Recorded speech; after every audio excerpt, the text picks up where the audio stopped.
Today I am going to explain about virtual memory and its background.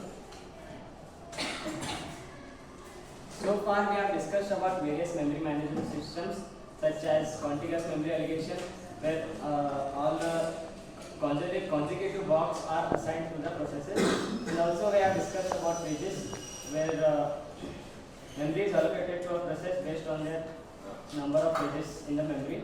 And we also discussed about the segmentation, where each process is divided into segments. The main goal of those strategies where all the processes must be in the main memory before it is executed to support multiprogramming.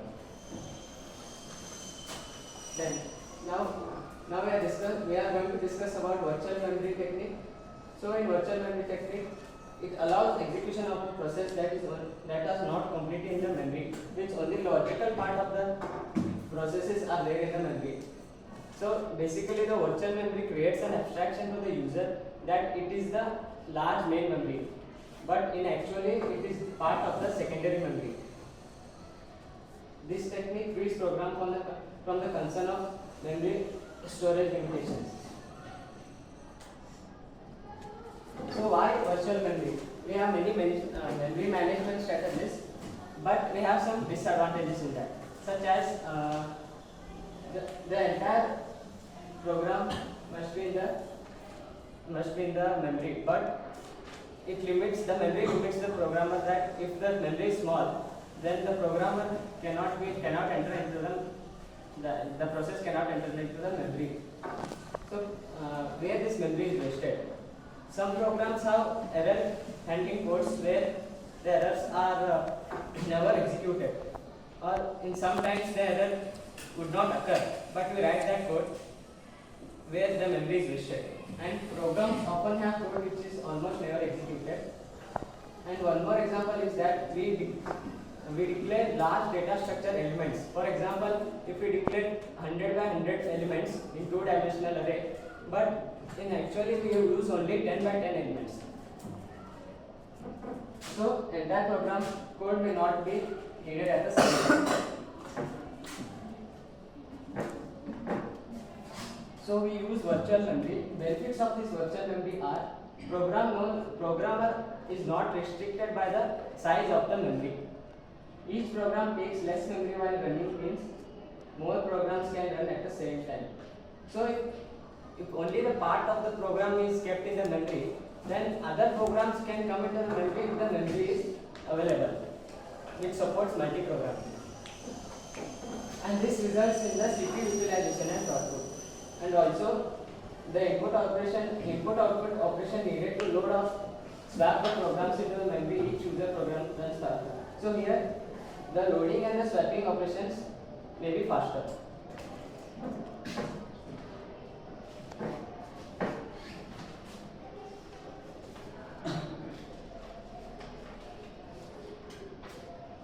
So in the concept of virtual memory, it involves the separation of logical memory, which is perceived by the user. So consider this is a diagram of virtual memory is larger than the physical memory.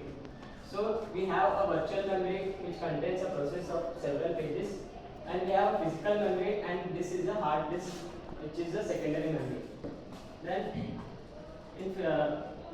in between these all memory map is placed to map the pages from virtual memory to the physical memory as well as secondary memory. So consider this process has 4 pages, and in physical memory there is space only to acquire 3 pages. So what memory maps will do is it will take the page 0 and maps it to the physical memory, and it will take the page 1 and it maps it to the physical memory, and the page 2 and it will map to the physical memory. Now the physical memory is acquired by all the 3 pages. Next, the remaining 2 pages, the memory map will send it to the hard disk, and whenever the previously inserted pages are executed, it will swap back to the hard disk, and the pages that next pages which we want to execute, it it will go to the physical memory. So this is virtual address space, which represents the how the logical memory is placed in the virtual address space. So here we have address memory from 0 to maximum. So in 0 the code is started and the data of the program is written, and we have stack at the maximum address of the memory. So the stacks grows downwards whenever we are calling successive functions.